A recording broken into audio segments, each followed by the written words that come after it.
Ini sepanjang tahun kan hujan terus ya. Jadi ada yang disebut udan salah mongso kata orang Jawa. Nanti kita cari sing salah iki udane apa mongsone. Itu juga harus kita teruskan, ojo mengarani udan salah menempatkan diri, karena hujan itu tidak pernah salah, alam tidak pernah salah, binatang tidak pernah salah, pasti yang salah adalah manusia. Dan kalau yang disebut kesalahan itu yang membuat Allah, tidak berarti Allah salah, tapi dia sedang memberi cermin kepada manusia apa kira-kira kesalahannya, sehingga Allah merubah alam sesuai dengan perubahan manusia. Jadi nek ana udan salah mongso ketoke menungsone jan yo salah pikirane, salah atine barang. Nggih mboten. Dadi akhirnya kisruh ra karu-karuan, sarwa salah, ngene salah, ngono salah, ngene nesu, ngono nesu, nggih mboten. Ora karu-karuan. Jadi ternyata ada sesuatu yang tidak pada tempatnya, ada sesuatu yang turun tidak pada waktunya, dan seterusnya ya. Jadi kesimpulannya kita lihat satu persatu. Berarti ada yang tidak seimbang, ada yang tidak berdiri tegak ya. Jadi kata iki sing arep demo ya rada miring, sing polisine ana miringnya sithik. Jadi kedua-duanya ini, presidennya ya miring banget. Pokoknya ada posisi tidak tegak. Pertama pada pikiran manusia, ada ketidakseimbangan berpikir, dan ada ketidakadilan di dalam kalbunya. Ada yang memperjuangkan kebenaran dengan kebencian, ada yang dipersatukan tidak oleh iman atau cinta, tapi dipersatukan oleh kebencian kepada seseorang, dan seterusnya dan seterusnya. Pokoknya ada yang harus kita bereskan dari kehidupan manusia, ada yang harus kita tepatkan kembali, kita bikin simetris lagi kepada Allah ini. Kayaknya kita ini agak miring-miring nih sama Allah. Allah itu maksudnya nilai-nilai dasarnya Allah. Ini panggung didirikan karena dia bisa berdiri karena dia taat kepada Allah. Bisa memahami? Iki nek cagake miring sithik ambruk. Karena ada hukum gravitasi. Hukum gravitasi milik siapa? Yang bikin siapa? Dan itu tidak bisa kita langgar. Kalau kita melanggar hukum Allah, kita pasti akan hancur. Listrik ini bisa menyala karena taat kepada mekanisme pengelolaan arus positif dan negatif sehingga bisa menjadi cahaya. Di Indonesia positif negatif konslet terus, betul enggak? Gimana? Positif karo positif konslet. Apa meneh negatif karo negatif. Ireng karo putih perang terus, padahal jane ireng kira ono. Coba Anda yang orang desain, coba belajar, adakah warna hitam di dalam ilmu warna? Tidak ada warna hitam. Perpaduan semua warna adalah putih. Hitam itu tidak ada. Hitam itu bukan warna. Hitam adalah ketika putih dan semua cahaya pecahannya tidak bertemu dengan cahaya. Itulah hitam. Tidak ada kebencian sebenarnya di Indonesia. Yang ada adalah cinta yang disakiti. Betul enggak? Tidak ada, benci itu tidak ada. Yang ada adalah cinta yang sakit hati. Nah sekarang kita cari siapa yang menyakiti ini. Nah kalau ngomongnya itu rohania, cinta tiangnya. Tapi kalau kita ngomong ilmu, tiangnya adalah keadilan. Kalau ada ketidakseimbangan dalam kehidupan, berarti ada yang tidak adil, ada yang menyikapi yang lain secara tidak adil, ada yang dizalimi dan ada yang menzalimi. Maka hari ini kita dikasih tiang di depan panggung, ya, dikasih tiang. Untuk apa? Untuk ingat bahwa kita harus jelas ini tiang pancang utama hidupnya manusia itu apa. Jangan tiang pinggir taruh tengah, tiang tengah taruh pinggir. Kalau PDIP punya calon menjadi presiden, maka presiden PDIP itu tidak boleh lagi berbuat untuk PDIP. Dia harus berbuat untuk seluruh rakyat Indonesia. Betul? Begitu Anda menjadi pejabat Indonesia, tiangmu adalah NKRI, tiangmu adalah nasionalisme Indonesia. Kamu tidak boleh jadi petugas partai. Orang yang menyebut Jokowi sebagai petugas partai adalah orang yang tidak memahami kehidupan bernegara. Kan begitu. Tapi serah apa-apa mbok-mbokmu dhewe. Serah masalah. Kepanjang ya ora pati mudeng SW meneh. Oke, jadi sekarang gini. Golkar itu kalau PDIP hancur, Golkar seneng apa sedih? PDIP itu kalau Gerindra hancur, seneng apa sedih? Dan semua pihak seneng kalau pihak yang lainnya hancur. Itulah Indonesia sekarang. Betul enggak? Betul enggak? Katanya Indonesia, katanya kalau dalam hadis Nabi namanya kal jasadil wahid yasuddu ba'duhum ba'du. Orang satu negara, orang satu keluarga, satu umat itu seperti satu badan, ya, yang kohesinya tarik menarik satu sama lain dan saling menguatkan satu sama lain.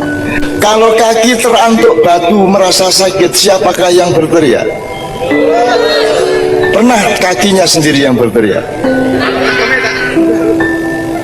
Yang berteriak mulutnya. Tapi kita di Indonesia tidak menyatu tapi saling menyakiti dan mensyukuri keburukan orang yang lain satu sama lain.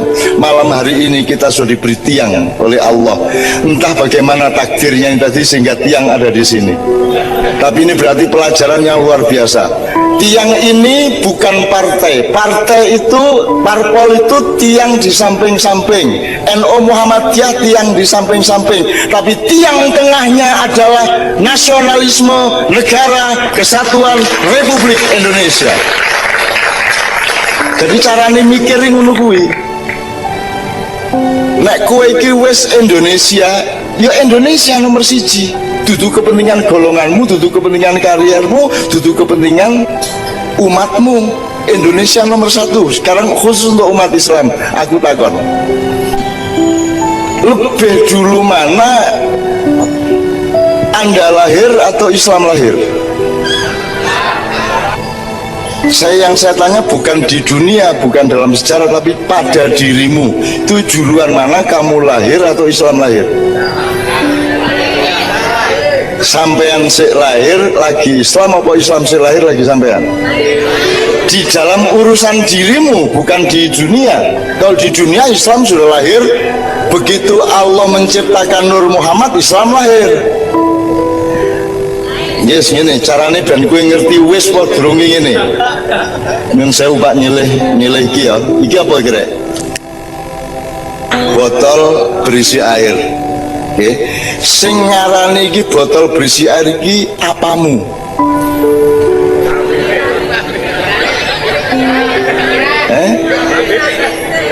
Aku takon, ini harus jelas. Kan manusia punya badan, di badan ada 4 faktor. 1 syahwat, 2 perut, 3 hati, 4 akal pikiran. Sing ngomong iki botol berisi air iki pikirane opo atine, opo wetenge, opo ngisore weteng? Pikirane. Pikiran atau akal ini yang membuat manusia bukan binatang. Yang membuat manusia bukan hewan. Yang membuat manusia bukan makhluk yang lainnya. Ciri utamanya dia punya akal. Sekarang nek kowe ora percaya sing ngomong pikiranmu iki, kowe goloke kucing apa wedhus, takonono, "Dus iki apa jenenge?" Bisa jawab ora? Apa sebabnya? Dia tidak punya pikiran. Jadi ada tidaknya sesuatu itu karena pikiranmu mengetahuinya, betul enggak? Begitu pikiranmu tidak tahu, dia tidak ada. Benar? Benar lah. Oke. Kue waktu bayi lahir ning Boyolali wis ngerti Islam. Jadi urung ana Islam tuh dalam hidupmu. Engko kowe bribik-bribik mulai iso mlaku, mulai kenal krungu-krungu wong adzan, wong ngaji, mulai diajari sholat, baru mulai kenal Islam, nanti mulai agak remaja baru sadar oh kuwi Islam. Iya tak? Jadi sebenarnya menurut saya rumahmu di dunia ini di mana? Di Islam apa di dunia? Omahmu dunia. Dunia maksudmu bulan apa srengenge apa bumi? Maksudmu bumi ki sing Amerika apa Eropa apa? Maksudnya Indonesia ini Sumbawa apa Papua apa? Boyolali, Boyolali. Oke? Berarti rumah besar NKRI-mu adalah Boyolali. Perda Boyolali tidak berlaku di Sleman.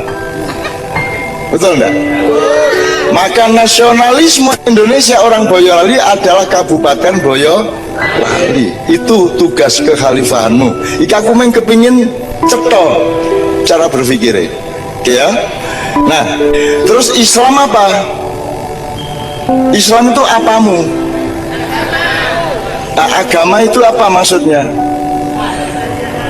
Maksudnya, ya, pedoman hidup dikasih oleh Allah melalui Nabi Muhammad lewat Quran. Jadi Islam itu rumah apa tuntunan? Jadi rumahmu Islam apa Indonesia? Anda rumahmu Indonesia, sekiu Boyolali, sekiu apa? Terus pokoknya wilayah lokalnya Boyolali, terus kowe duwe sangus kok Gusti Allah jenenge Islam.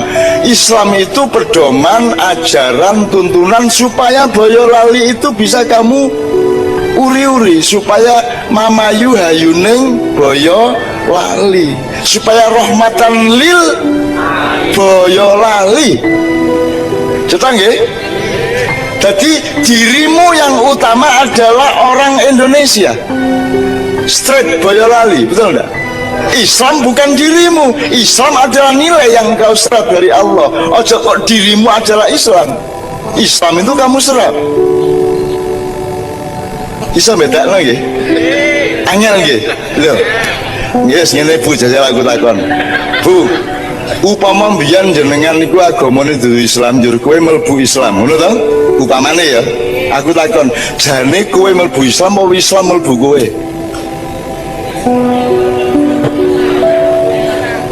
Kowe mlebu Islam apa Islam mlebu kowe? Ya, jadi ini tergantung caramu ndelok. Ya ora? Nek kowe masuk menjadi bagian dari masyarakat Islam berarti kowe mlebu Islam. Ning nek Islam menjadi bagian dari kesadaran dan cintamu, maka Islam masuk kowe. Jadi karo-karone bener. Kayak benek iki lho.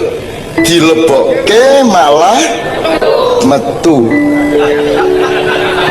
Jadi aku takon iki ning jaba apa ning jero? Jelas ning jaba to. Jare mau kalau bokke. Lah kok metu? Mesti wae mergo dilebokke njur. Seneng banget iki. Wah. Seneng banget. Aku orang ngomong Indonesia, aku orang ngomong Islam, aku ki ngelatih ben kene mugi seimbang. Mengono kita. Kalau Anda sudah seimbang pikiran dan hatinya, nanti ngelakoni apa wae, ngalami apa wae, kowe tetep istiqomah, dedek, madep, mantep, gitu ya. Oke. Terakhir aku pertanyaannya. Nek aku ngomong syariat Allah gitu, syariat Allah. Sampai ikut apa? Undang-undang lah yo, syariat itu undang-undang. Mosok nek aku ngomong PT terus eling apa ayam, lah yo padha PT karo ayam. Syariat Allah aku minta 3 kata: sholat, akhlak, Bapak, rukun Islam, sip.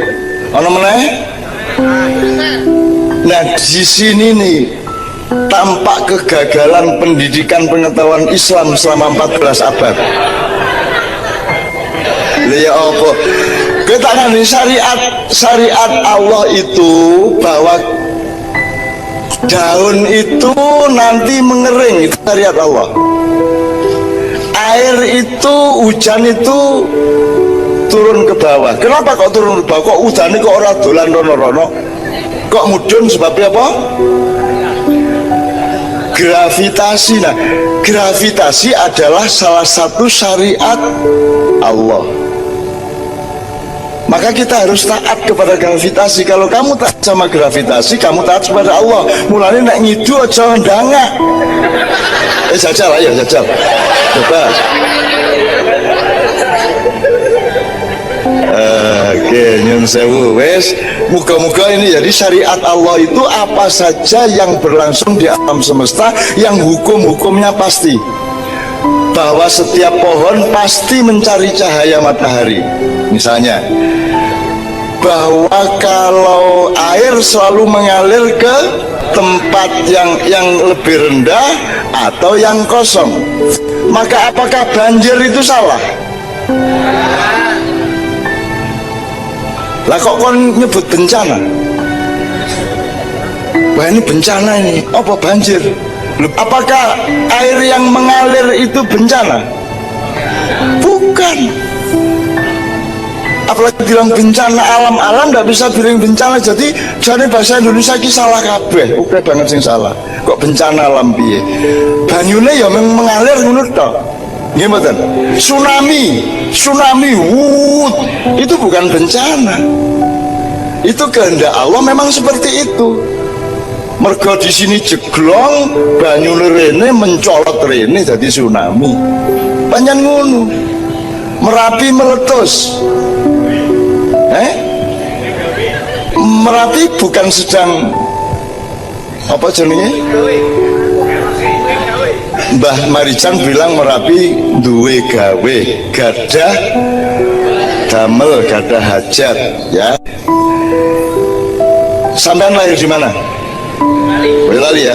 Siapa yang mentakdirkanmu lahir di Boyolali dan jadi orang Boyolali? Itu hukumnya apa? Boleh kamu tolak enggak? Bisa kamu tolak enggak? Gue lahir Cenger, mau gue neng Boyolali, ngono kuwi. Nah, jadi syariat Allah itu seluruh alam semesta, seluruh diri kita. Kemudian bagian dari syariat Allah itu namanya syariat Islam mahdhah, rukun Islam, rukun iman. Harap diketahui Rasulullah sampai umur 53 belum pernah sholat. Karena sholat itu diwajibkan oleh Allah, diperintahkan pada waktu Isra Mi'raj. Ketika itu beliau umur 53 nggih Pak Yai nggih. Umur 53 nggih. Jadi saiki sing kowe umure 20 berarti 53 kurangi 20 piro? 28. Ngenteni nganti umur 53 mudharo kowe ya. Oke ya? Oke. Jadi tolong, mana yang syariat Allah itu wajib. Ayam dijadikan ayam oleh Allah dan dia tidak boleh menjadi burung. Betul enggak? Kowe jadi kowe, trimon, ikhlaso, nikmatono, rasa pengen jadi sapa-sapa. Kowe ya kowe, kuwi Allah yang berkehendak. Selama kowe taat sama Allah, Allah akan bertanggung jawab memberimu rezeki dan kenikmatan. Ngono ya, oke. Terakhir, berarti Anda orang Boyolali adalah syariat Allah, hukumnya wajib.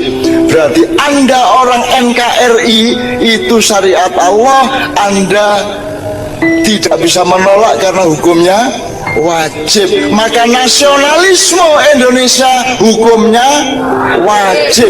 SPW. Bener lagi mau?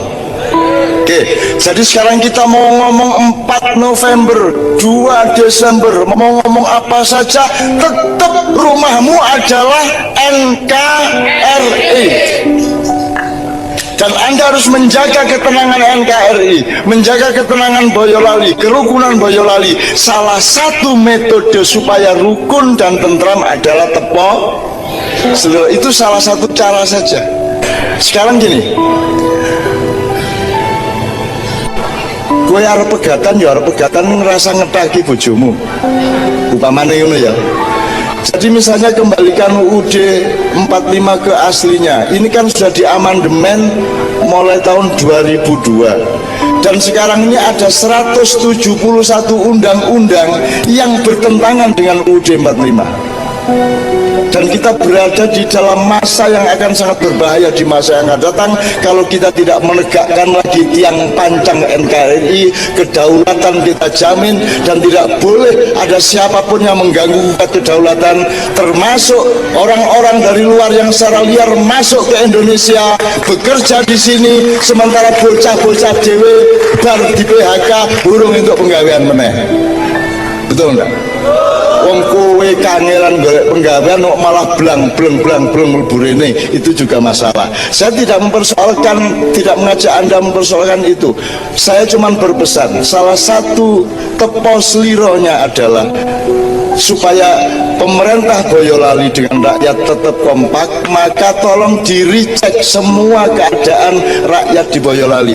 Pastikan tanahmu adalah tanah orang Boyolali. Pastikan bahwa kedaulatanmu adalah kedaulatan Boyolali. Pastikan kerjanya teman-teman semua di Boyolali terjamin satu sama lain. Kalau ada kesenjangan cepat diisi supaya tidak terlalu tidak seimbang dan seterusnya. Mungkin saja memang harus ada pemerintahan baru, tapi saya tidak mengatakan bahwa saya akan bikin pemerintahan baru. Ya, mungkin saja memang harus ada yang didandanin di Indonesia ini. Harus ada tiang yang ditegakkan kembali. Tidak boleh ada bendera RRC berdiri di Halmahera, di Ternate, dimanapun. Merah putih yang akan kita terus tegakkan.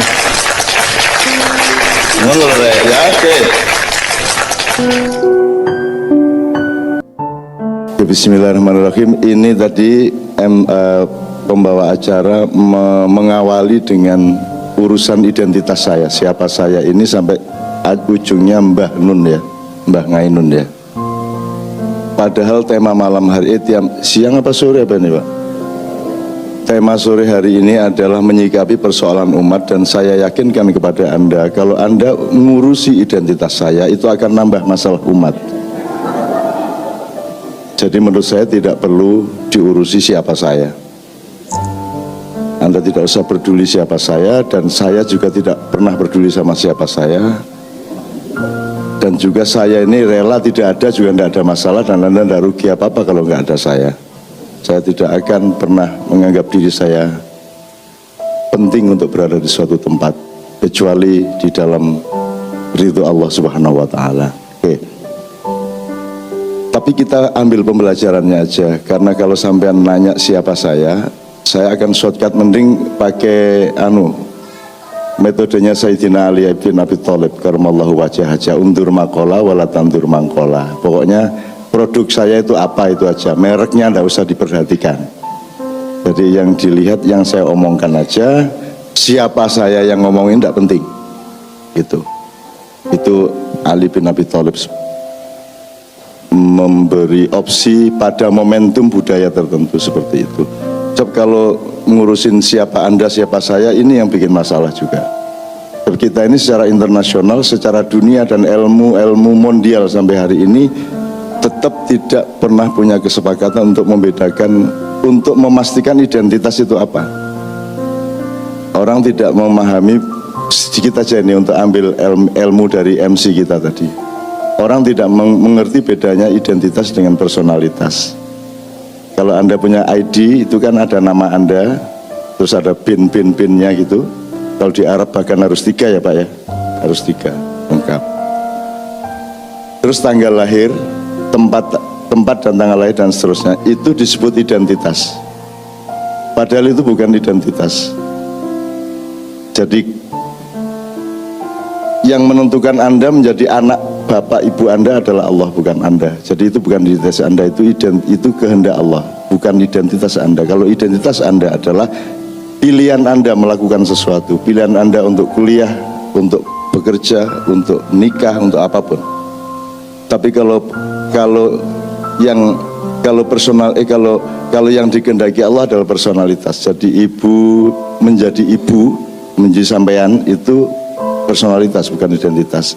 rambut sampean keriting apa lurus itu bukan identitas.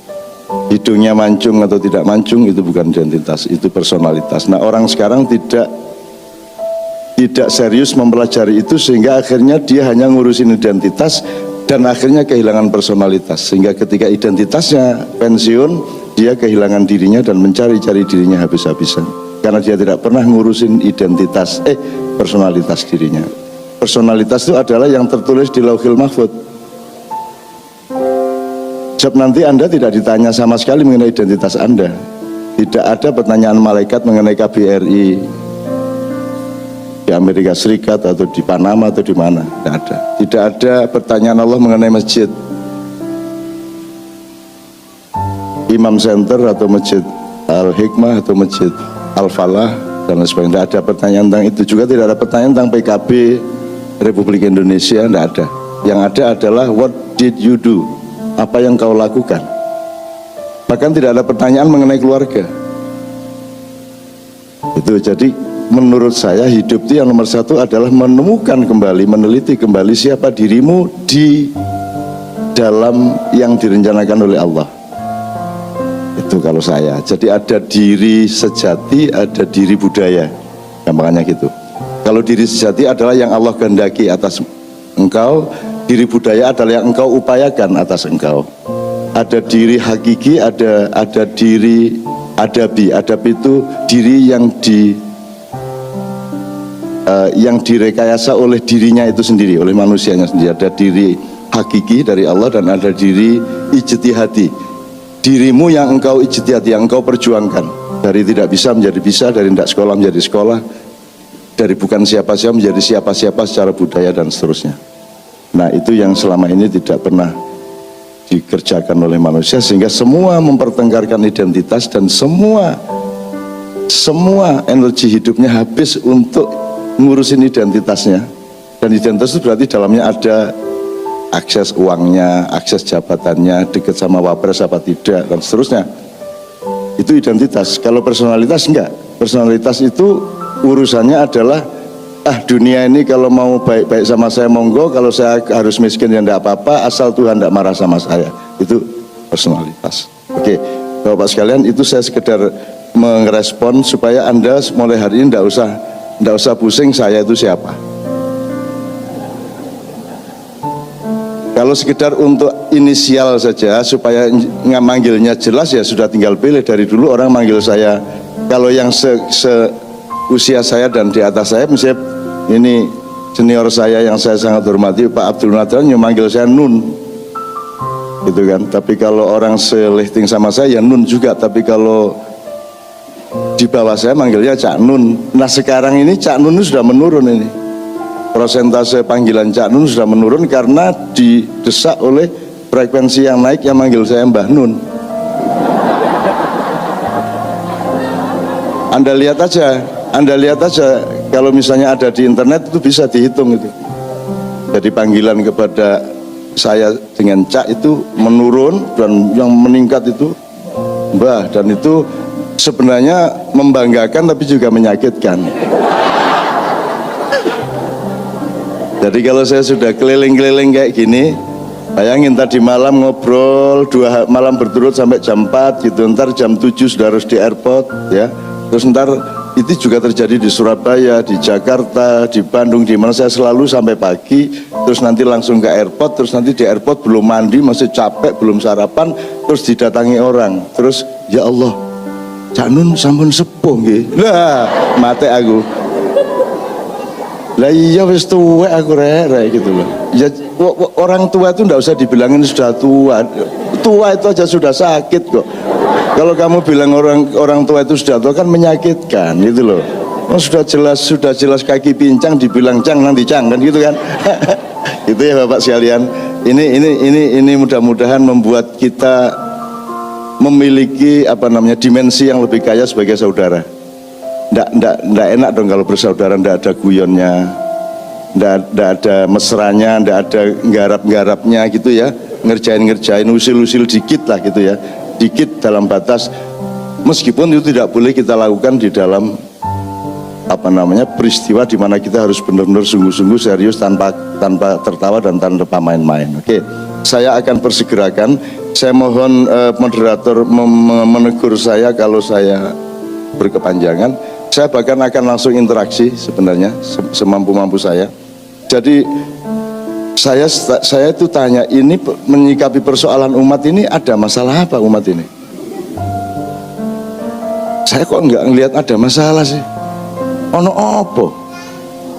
Ini Islam, ini malaikat sibuk mengelilingi bumi untuk memberi hidayah kepada masyarakat di Rusia, di Amerika, di Eropa, di mana-mana orang dikasih hidayah dan masuk Islam beramai-ramai.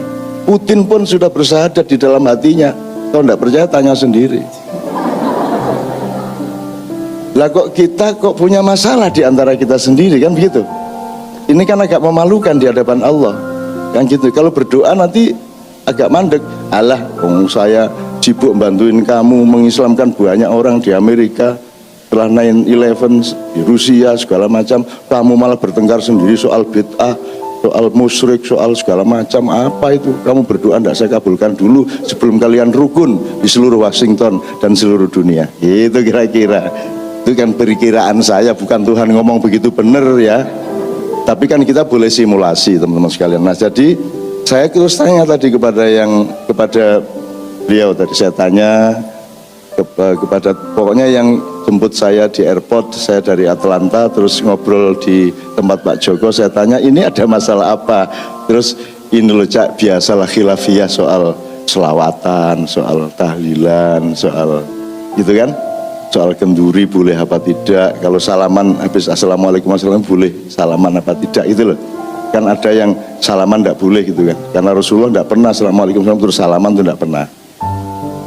Nah, saya sering ditanya salaman boleh apa enggak, Cak, cuma salaman ngentut ya oleh, ya bilang gitu kan. Main sepak bola ya boleh, main dangdut yang boleh, yang enggak boleh adalah ngentut di masjid di depan temenmu itu, main sepak bola di masjid. Tapi kalau setelah assalamualaikum itu salaman boleh, makan rujak cingur boleh, asal tidak di tempat itu kan gitu. Ya, jadi ini kita cari masalahnya bersama-sama. Menurut saya ini berpanjang, terlalu bertele-tele masalahnya. Di Indonesia juga terlalu bertele-tele. Asal-usulnya sebenarnya ada sentimen-sentimen kepentingan ekonomi dan politik antara Saudi, Israel, USA dengan Iran, asal-usulnya. Jika kemudian ada rekayasa-rekayasa yang antara lain melalui cara berpikir Islam, melalui pandangan-pandangan, kemudian tersebar sengaja maupun tidak sengaja sampai ke Indonesia, sehingga ada multipolarisasi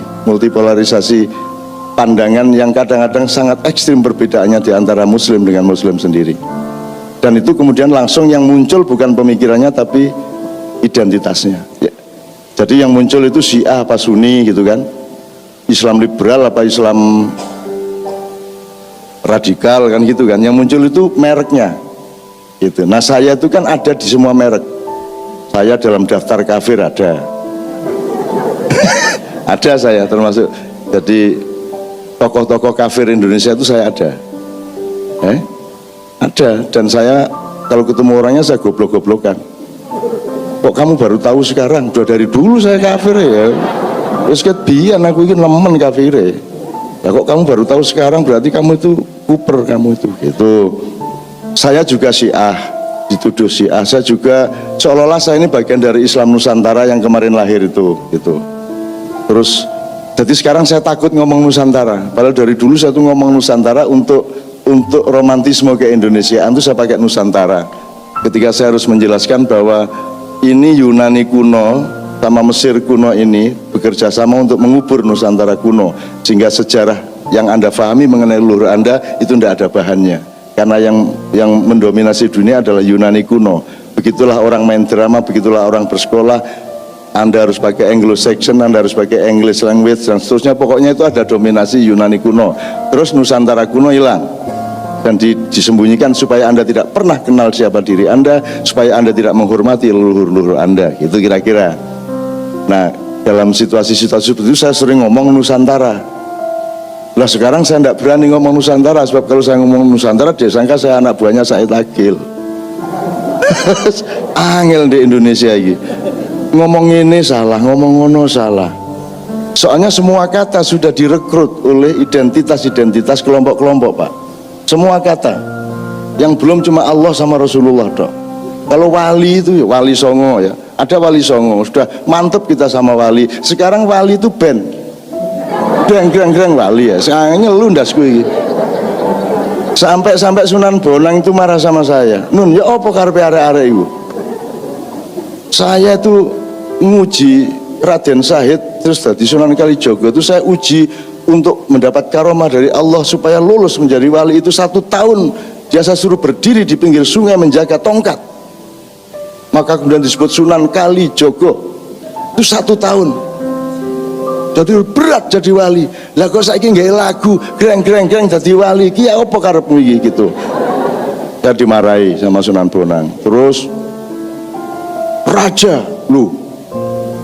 Jadi raja itu kan setengah mati. Saiki ben yo raja. Wah mana dewa coba.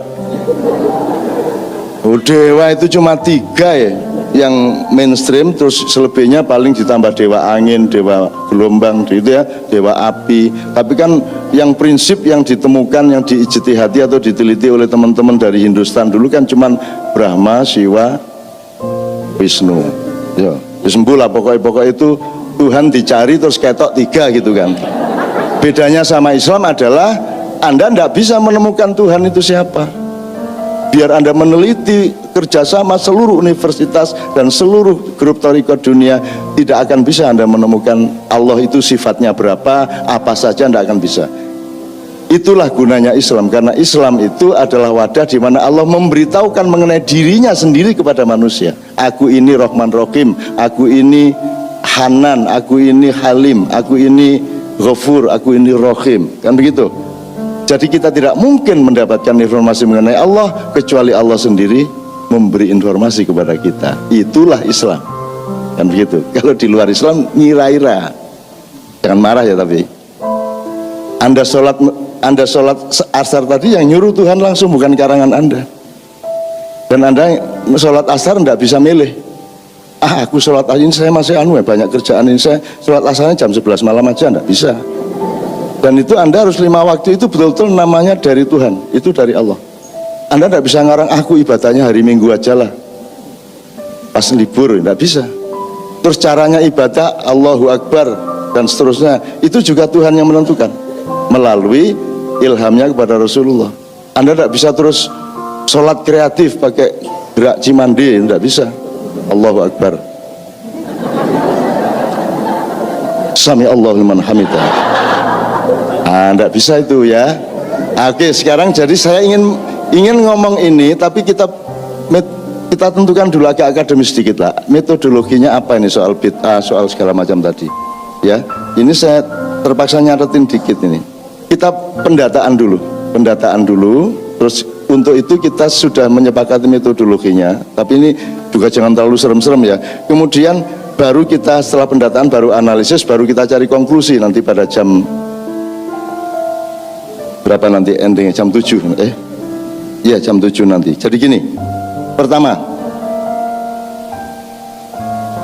yang harus kita sepakati begini, orang Islam itu disebut muslim atau disebut tidak muslim itu pertimbangannya atau metodenya kuantitatif apa kualitatif, jasadiah atau ruhiyah, ngerti maksudnya?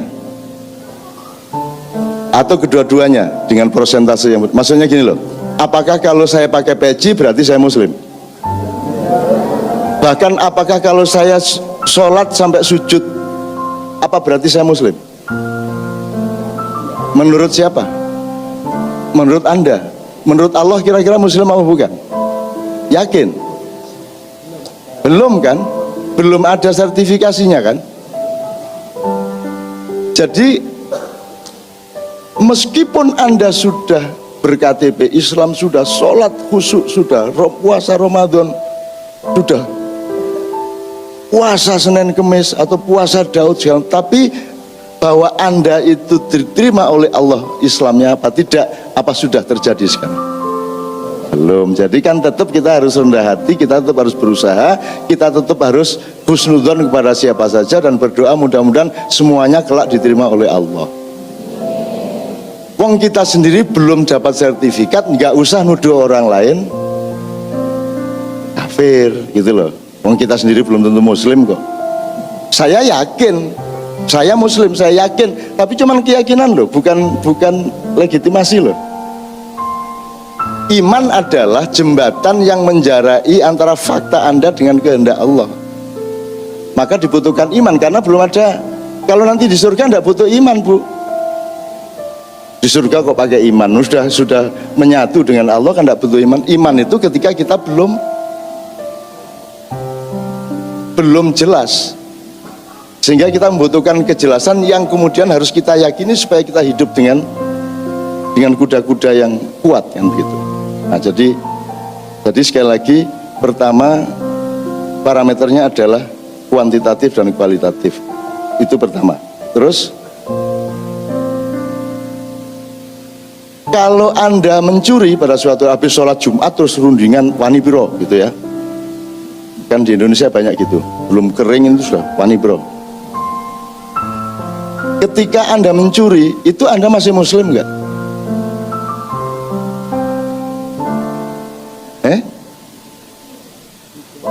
Ketika Anda mencuri itu kita masih muslim nggak? Atau maka kita harus rendah hati satu sama lain. Situ bilang masih, situ bilang tidak. Coba lah, nyeneng tau ribet. Oke, gini aja, peristiwa mencuri itu peristiwa Islam apa peristiwa kufur? Kufur. Nah, pelakunya kafir apa muslim?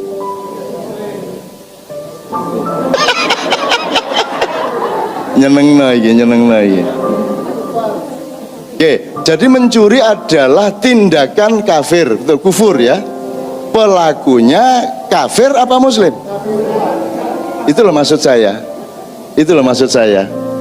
Begitu relatifnya, begitu dinamisnya. Jadi kalau mau disingkat, Islam itu kata kerja apa kata benda? Ya kata kerja, meskipun kita tetap butuh kata benda.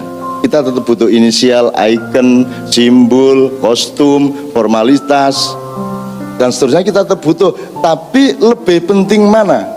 Kualitasnya atau kuantitasnya? Bener nih? Oke. Jadi kalau ada pertanyaan yang repot, milih mana? Menantu yang rajin sholat, santun kepada istri, wiritan tiap malam, tapi tidak kerja, saking sibuknya wiritan. Ayo, milih mana? Ini yang satunya rajin kerja, juga baik sama istrinya, cuman malas sholat. Milih mana sampean? Lah iya, kan sebenarnya hidup kita kan diantara dua itu. Tentu saja pilihan kita adalah ya rajin sholat, ya rajin kerja, kan gitu ya. Tapi ya golek dhewe kono. Itu ya. Enggak, saya tidak ngeklaim apa-apa loh ya. Saya cuma membukakan cara kita melihat kan harus tepat gitu loh. Sesuatu itu statis apa dinamis. Islam itu kan bersifat ya statis ya dinamis, ya kuantitatif ya kualitatif. Kalau saya harus menentukan kuantitas saya muslim. Tapi apakah secara kualitatif saya muslim atau tidak, siapa yang punya? Nah, jadi siapa yang punya otoritas untuk menyebut kamu itu berlaku haram apa bid'ah apa halal? Boleh nggak saya bilang bid'ah kamu? Boleh? Boleh? Oke. Kafir kamu?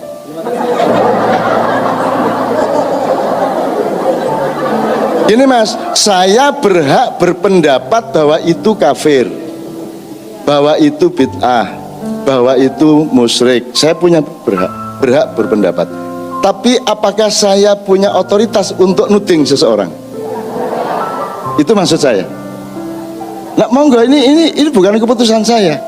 Ini keputusan Anda. Saya itu cuma bukain. Menurut Anda gini, meso boleh enggak? Ngerti yang orang Jawa, meso? Meso itu kan saya tiap hari meso, Mas, di dalam hati saya. Kalau kepada Anda misui namanya.